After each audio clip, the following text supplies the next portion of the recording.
So as a continuation lecture from the previous lecture, now we will see an important problem of upsampler and downsampler.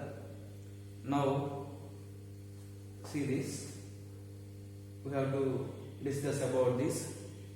Show that the upsampler and downsampler are time invariant systems.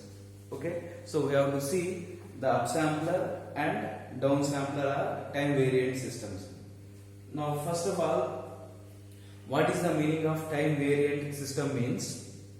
Suppose if you want to check time variant system for a given system, whether it is time variant or invariant, what we have to do is, first of all we have to find out the output for the delayed input, and after that, so we have to find out the output, delayed output. Okay. If these two are equal, then we say that it is a time invariant system. Suppose if they are not equal, means delayed input and delayed output. Okay. If these two are unequal, then we say that it is a time variant system. Okay. Now see, first we will see this upsampler, and as you know that upsampler input output relation is y of n is equal to x of n by l. Okay, so y of n is equal to x of n by l. As we know already, l where l is the factor, interpolating factor, because upsampling is called interpolation and downsampling is decimation. Now what to do is, we have to see that the output, first we will see this, the output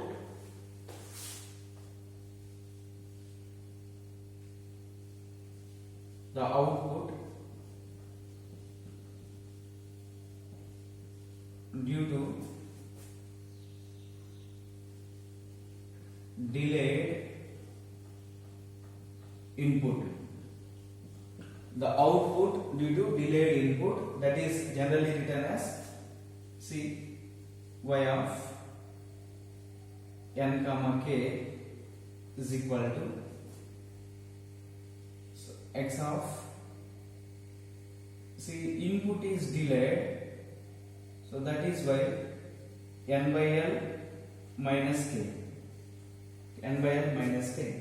Okay, so this is the relation between output and input when input is delayed by k units of time, where k is the number of samples, by that much value it is delayed, input is delayed. Okay, so now output due to the delayed input means y of n comma k, which represents the output when the input is delayed, that is x of n by l minus k. This is the output due to delayed input. Now what to do is, so we have to find out the delayed output. Okay, the delayed output,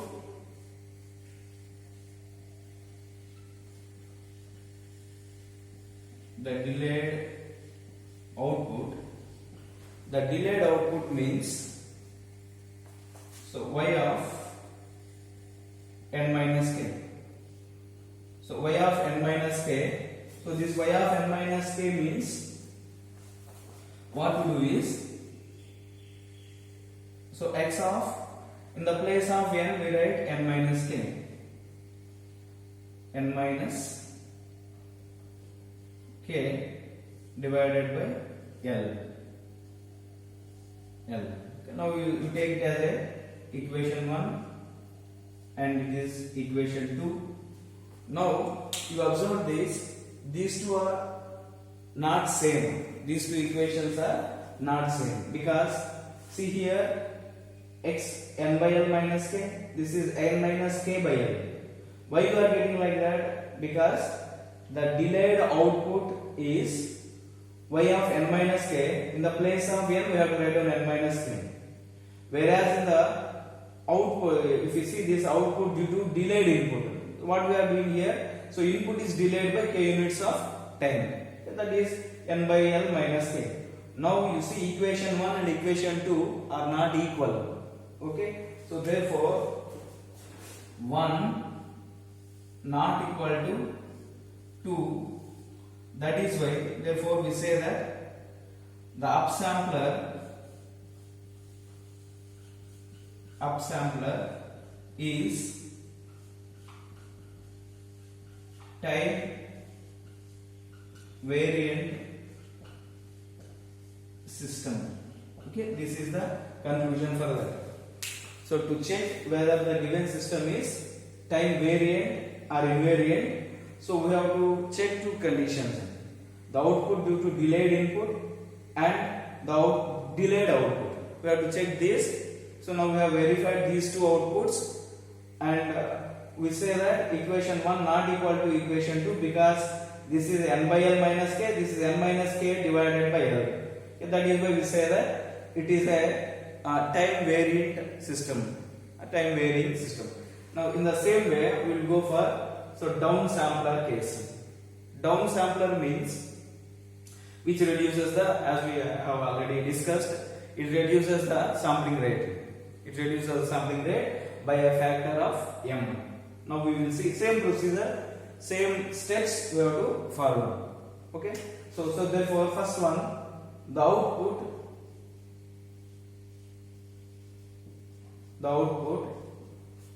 due to delayed input,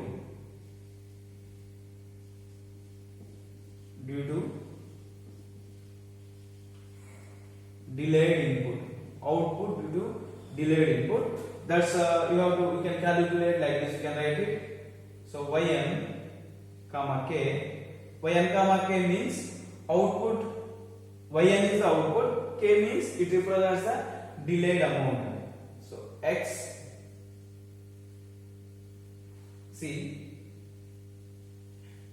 mn minus k. X mn minus k. Actually, what is the input? Input is xmn. Okay, input is xmn and output is xmn minus k, which means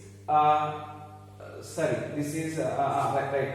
The output due to delayed input, because input is delayed, and as input is delayed, you get this output y of n comma k. Now, so you assume that this is the equation 1. Okay, equation 1. Now we will see second, the delayed output. So the delayed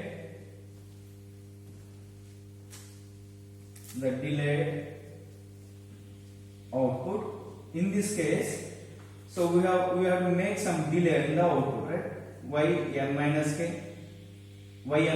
k is equal to, because see previously yn comma k, now it is delayed by k units of time. So in this case we have to write them like this. Wherever n is there, just you substitute n minus k.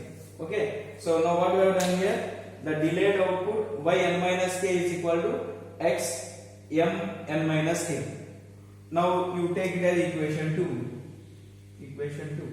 Now you compare equation 1 and equation 2. So they are not same, because see this is mn minus k, whereas this is even if you expand it, what you will get? Mn minus mk. Okay. So that is why we can conclude that equation 1 not equal to equation 2. Okay. Equation 1 not equal to equation 2. Therefore, downsampler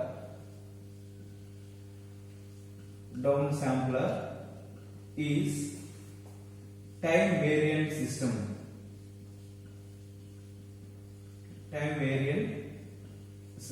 Okay, this is the complete answer for that. How to check whether it is a time variant or not.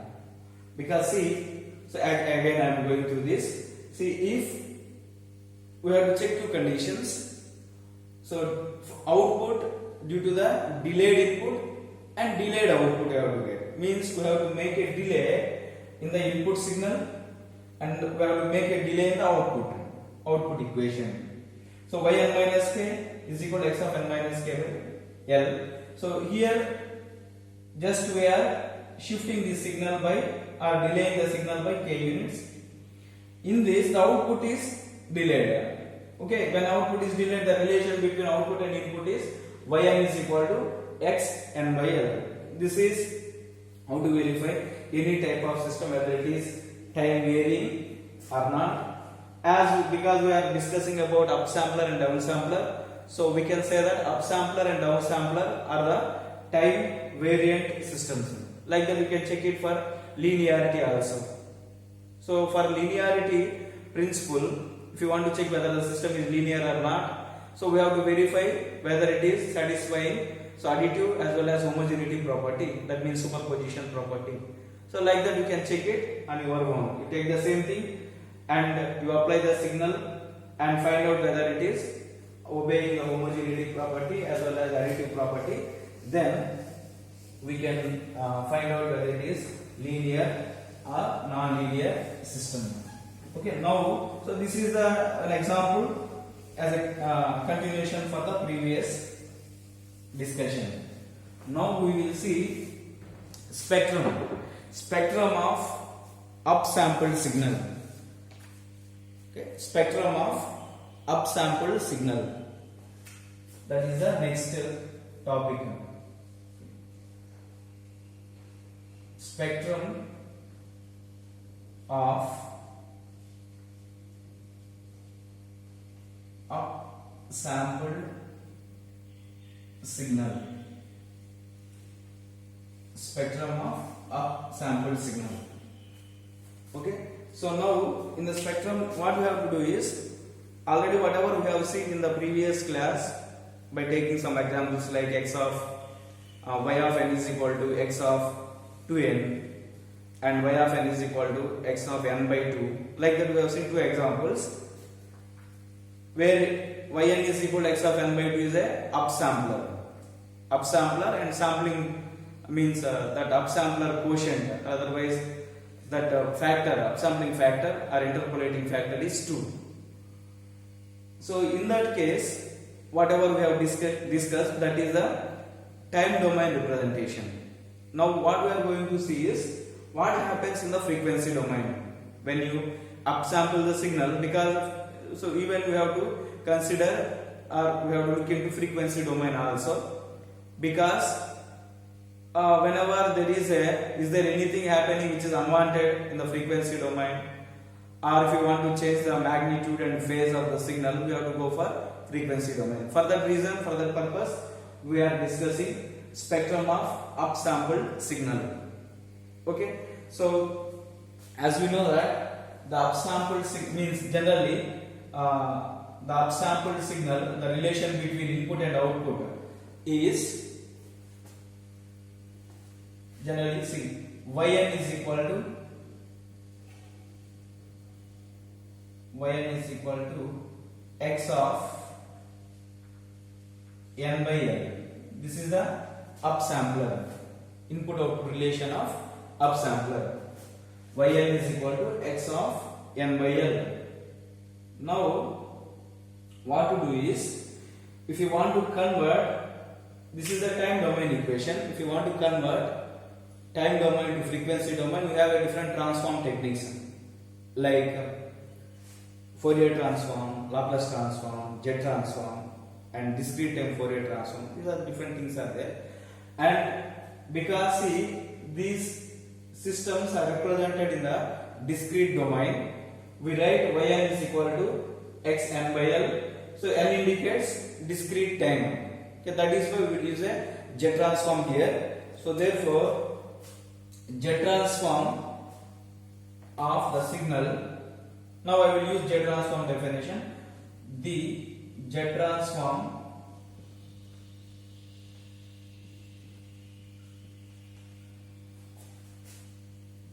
of a signal or sequence.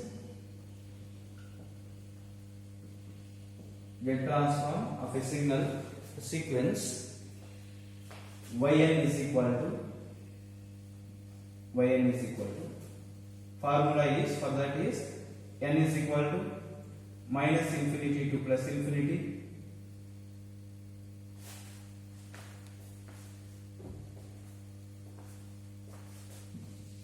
sorry for that. See, Yn, the transform of a sequence Yn is nothing but Yz.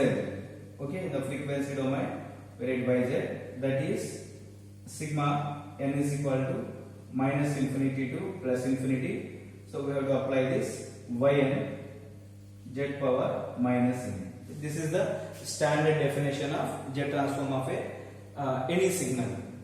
Okay. Now what to do is we want to convert this Yn to frequency domain. So now what is Yn? Yn is equal to x n by L. Now sigma n is equal to minus infinity to plus infinity. In the place of Yn, what I will write is x n by L. X n by L into z power minus n. Z power minus n. Now, so this can be written like this. Sigma n is equal to minus infinity to plus infinity z power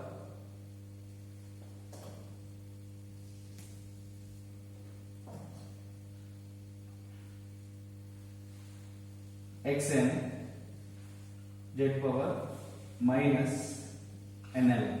Because see here the signal is scaled, x of n is scaled by 1 by L, okay, 1 by L into n. So x of n, it becomes when you convert it, so it becomes x of n z power minus nl. Okay, and further this can be written as x of z power L, x of z power L, because see whatever is z power minus n whole power L. Okay, z power minus n whole power L is z power minus nl. So therefore this can be written as z power L. Now if you write z is equal to e power j omega, as you know z is a complex operator. So that is represented z is equal to e power j omega like this. And finally, right here, finally, so yz, this is the output frequency spectrum, is nothing but x of e power j omega whole power L. Okay. Now this is, we can write like this, e power j omega L, e power j omega L. So this is the spectrum of the upsampled signal, Okay. So therefore x of e power j omega L means actually it is a DTFT. So DTFT of the given sequence Yn. So therefore Yz is equal to x of e power j omega L. So this is a mathematical analysis. But if you want to see actually what is the spectrum, how the spectrum looks like, as we know that a discrete time signal repeats for every 2 pi radians. Because so when we sample a discrete signal, we get a repetition of the sequence, repetition of the spectrum. Okay, that is why what to do is, so every spectrum means every spectral component will repeat itself after 2 pi radians. Now we will see that spectrum. Okay, so I will erase this.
So this is the magnitude of magnitude of spectrum of a signal x of e power j omega. Now, so whenever, so if you convert this, whenever if you means if you see the, if you the upsample the sequence, then what you will get is, so here we have to see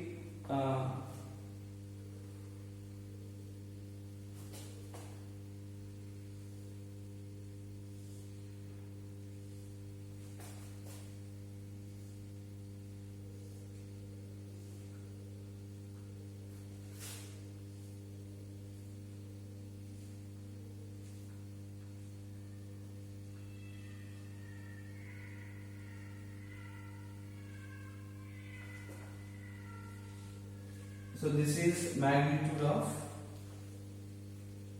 output, magnitude of the output sequence mod y of e power j omega, and this is omega x or omega y, like that. Now the point is, see, this is the input spectrum, means x of n spectrum. When you sample the sequence, what happens is some copies of the sequence are introduced, because see, what is the upsampling? When you do the upsampling, suppose if L is equal to 2, the relation is, we know the relation, yn is equal to x n by L, x n by L. Suppose if L is 2, if L is 2, means upsampling factor is 2, then 2 zeros are introduced between the two samples, two adjacent samples. If L is 3, 3 samples are introduced, or 3 samples are inserted between the, so two different replicas. Now see, this is 0 and it is 2 pi. Now in previously this is the before sampling. After sampling, what is happening? After sampling, so two additional spectral components are introduced, are inserted between this 0 and 2 pi. Okay, so this is how the spectrum of upsampled signal looks like, and already we have seen the equation. So y of y of e power j omega is equal to, so output spectrum is, so it is scaled, and so therefore you have two additional spectral components are inserted between the two original spectral input components. Okay, this is what happens, a repetition takes place. So that is the important idea you have to understand. So therefore, so I will conclude this today by this topic. In the next class we will see spectrum of downsampled signal. Okay,